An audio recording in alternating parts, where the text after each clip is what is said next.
All right, Miss Amy, thanks for talking with Amy Stoker. She's a professional realtor here, um, Very professional. very professional.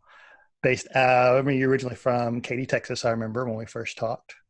You were Sure. Miss Amy was one of my first mentors. Got to shadow you for open houses when I first got started in real estate. So And you were my lucky charm. Did you know that the last person that came to that open house bought it?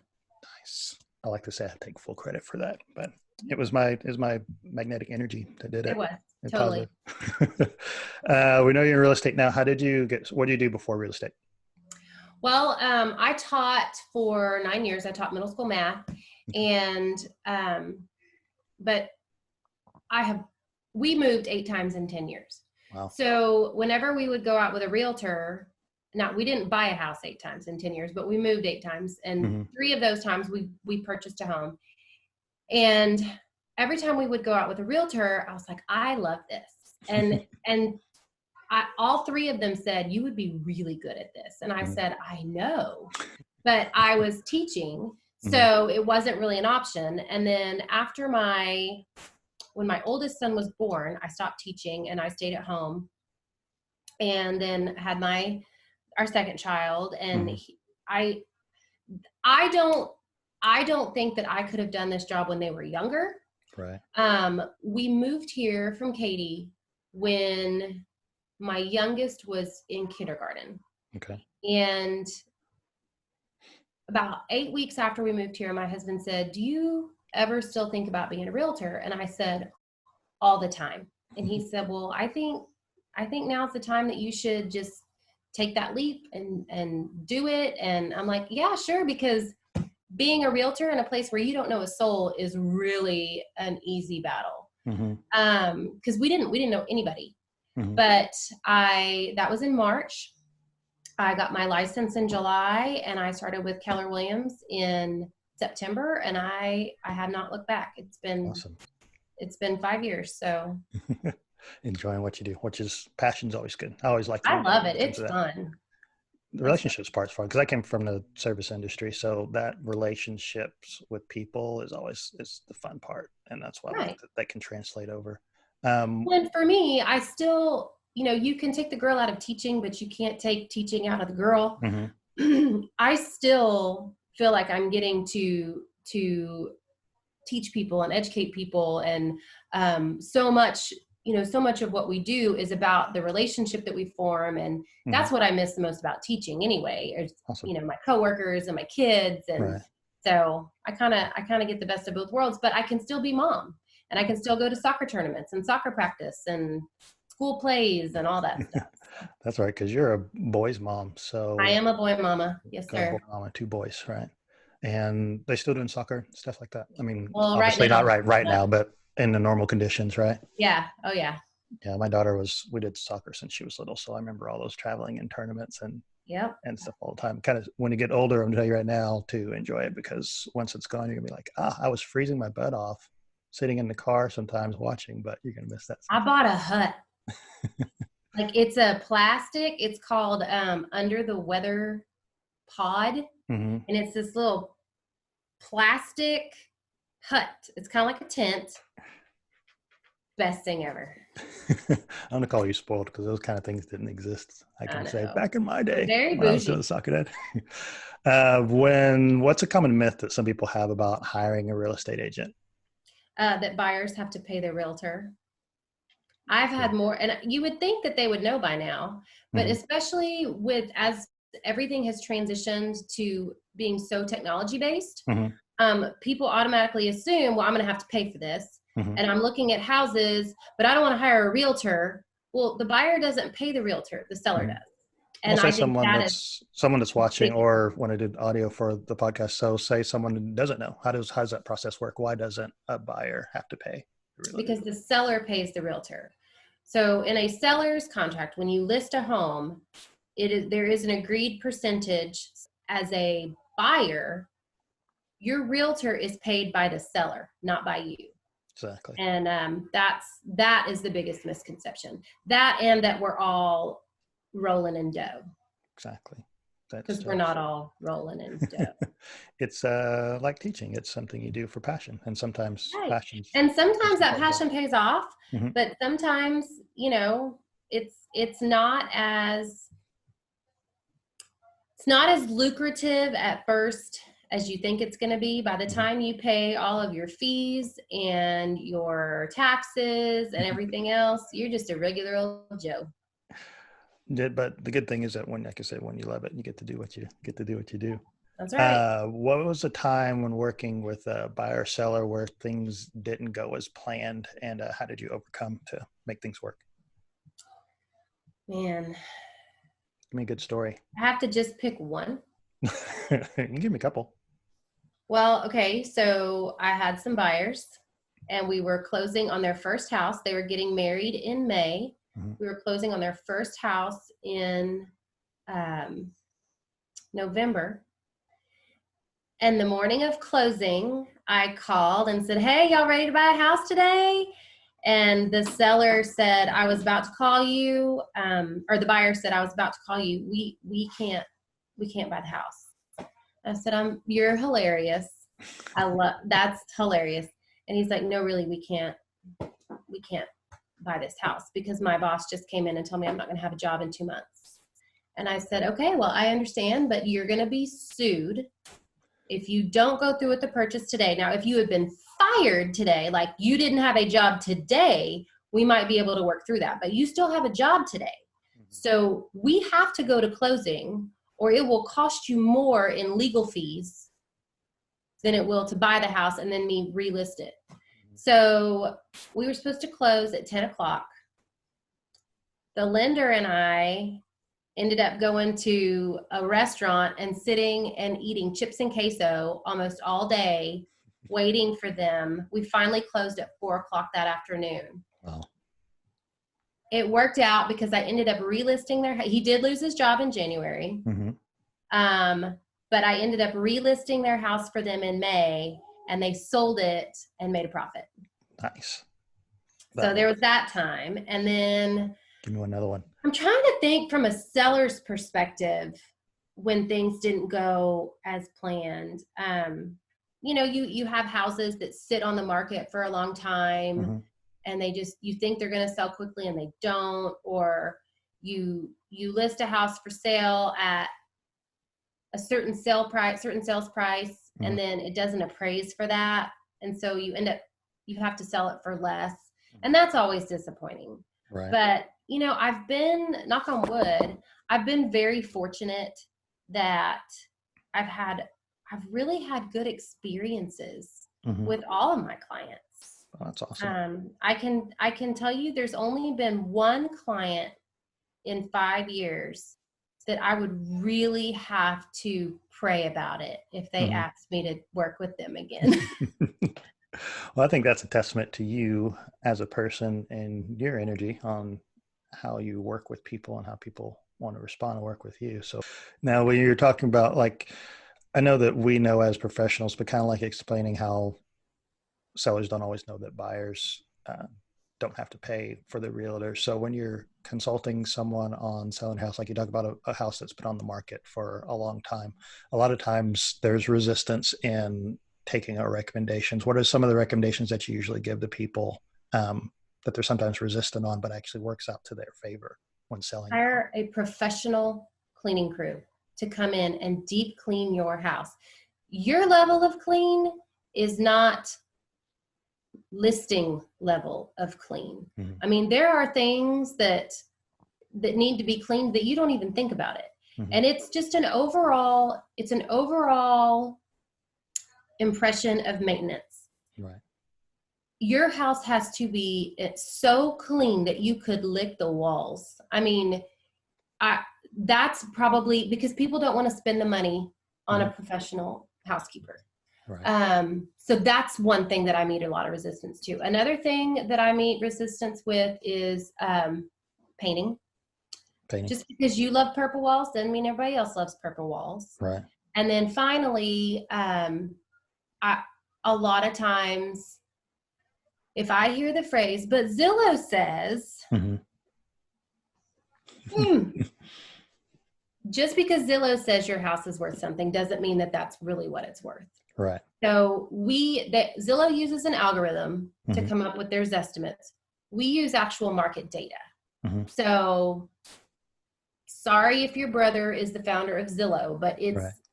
it's great for looking for houses, but not necessarily if you're trying to price your house. Right. If you want to hire me as your realtor, there's a reason why I do what I do, and there's a reason why I'm good at what I do. Mm-hmm. When I have sellers that do all of the things that I tell them to do, and they price it the way I tell them to price it, Mm-hmm. their houses sell pretty quickly. See. Now, right now, we're in a bit of a pandemic, so it slowed things down. Mm-hmm. But for the most part,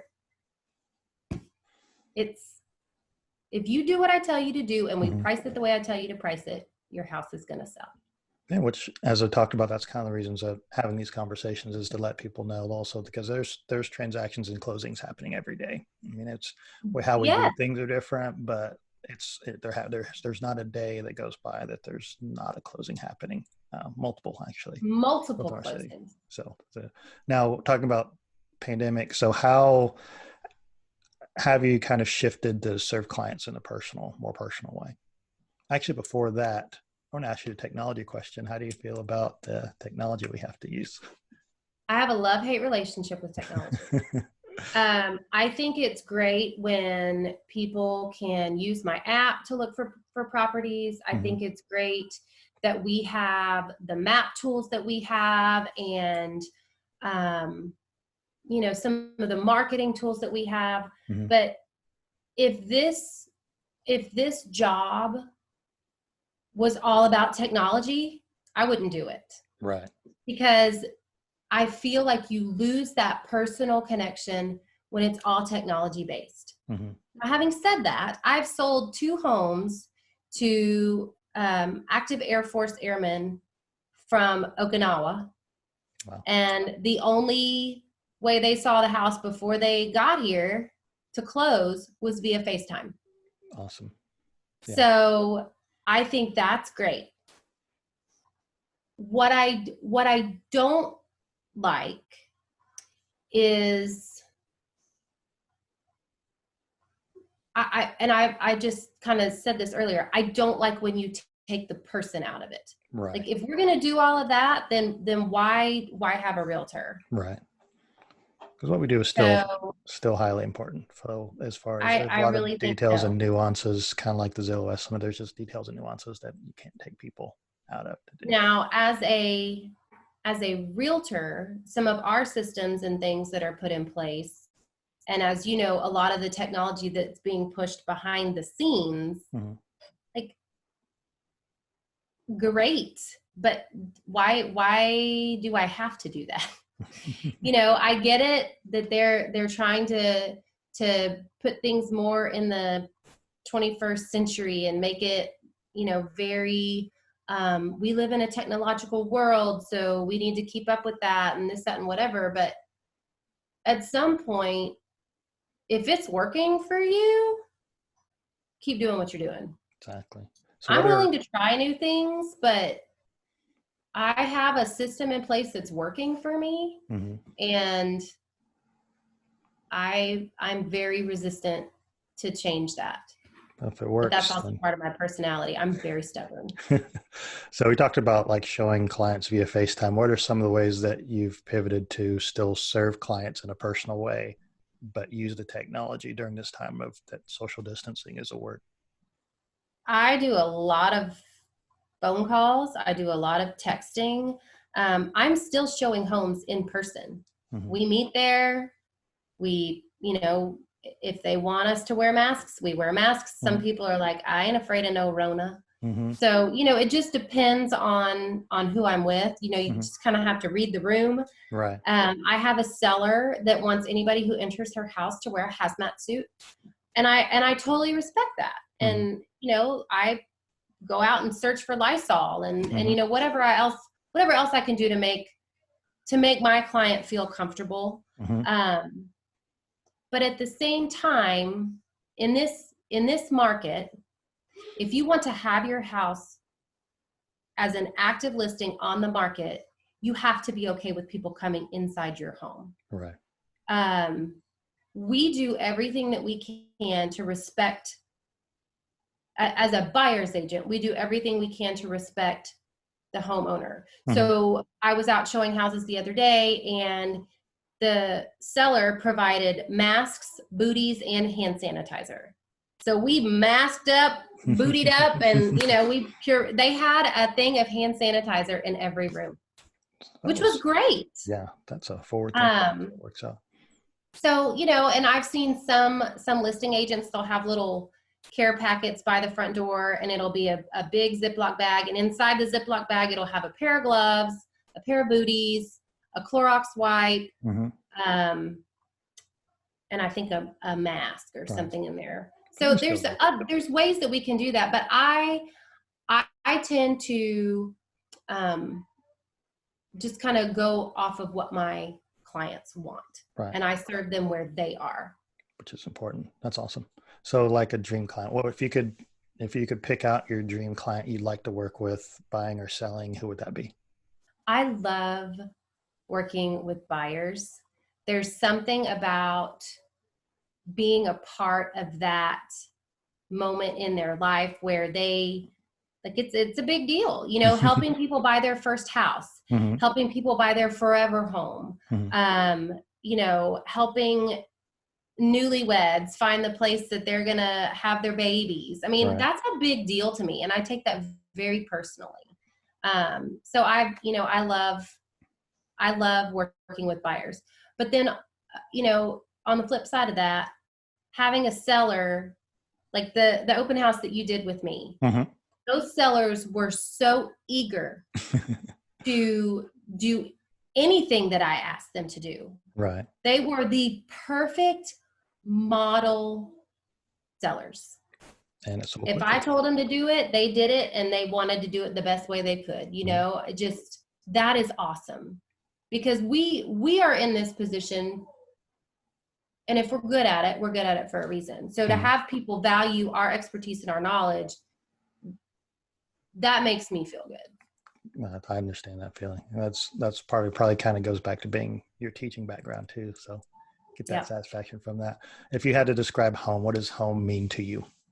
It's changed a little bit. Home will always be Texas to me, because mm-hmm. that's where I was born and raised. Mm-hmm.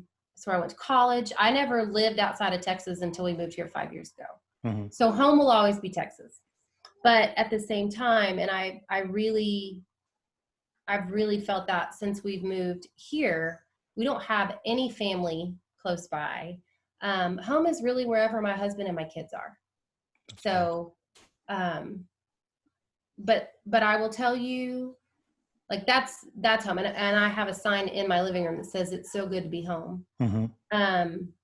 But the other thing is that whenever I go to College Station, Texas, I just exhale. I feel very relaxed there. Mm-hmm. That's also home to me. Good answers. So when this social distancing is no longer a thing we have to worry about, what's the place that you look forward to eating most if you want to go out and eat, or a place that you want to get food from or take out that you can't get to now? I want to go somewhere, and I don't know exactly what restaurant it will be, but I want to go somewhere that I can sit on a patio mm-hmm. and have a glass of wine or 3 and sit with 3 or 4 girlfriends mm-hmm. and just enjoy company and enjoy being together. I don't know if I don't even really care what we eat, because we can get whatever we want to eat from anywhere, except for maybe, well, I don't know, maybe some of the higher end steakhouses are still doing delivery, but there's something about the ambiance of eating it in the restaurant, I agree. Which I think you lose when you bring it home. Yeah. But I want to be somewhere outside where it's a nice breezy day and maybe just 2 clouds in the sky. We're going to get there soon. I fully believe that. You said you had a couple listings. What's a listing? There's a listing you want to talk about, or one that's your favorite? Well, they're both my favorite. You know, That's asking me my favorite listing is like asking me about my favorite child. Well, talk It's about not your very nice. Can't do that. two that you want to talk about now. I have Tell them two about very different listings. it. Okay. One is 1605 Nightingale, and it's in Kickingbird in Edmond. The house was built in 1979, so it's kind of got some of that cool 70s vibe, but it has Mhm. had some updating done to it. It's all new paint, new carpet. It's had some not so sexy updating done, like the electrical's been updated, and but it's got an amazing deck, and you feel like you're in a tree house. It's just awesome. Right now, it's listed for 342, and then my newest listing is in Thomas Trails in Edmond. Okay. It's 2532 Ozark Trail. It is in such a good location. You can walk to North High School, you can walk to John Ross Elementary, you can walk to Cheyenne, you can walk to Uptown. It's in a really great spot in Edmond, and Mhm. right now that's listed for 258. It's 4 bedroom, 2 bath, cute little house. Awesome. So Good deal. And if someone wanted to get a hold of you, what's the best way to get a hold of you? give me a call, 405-531-7663. Fantastic. Or you can find me on Facebook, Amy Stoker, Keller Williams Realtor. Amy Stoker, Keller Williams Realtor. Thanks for talking with me today, Amy. I appreciate it. You bet. All right. Thanks.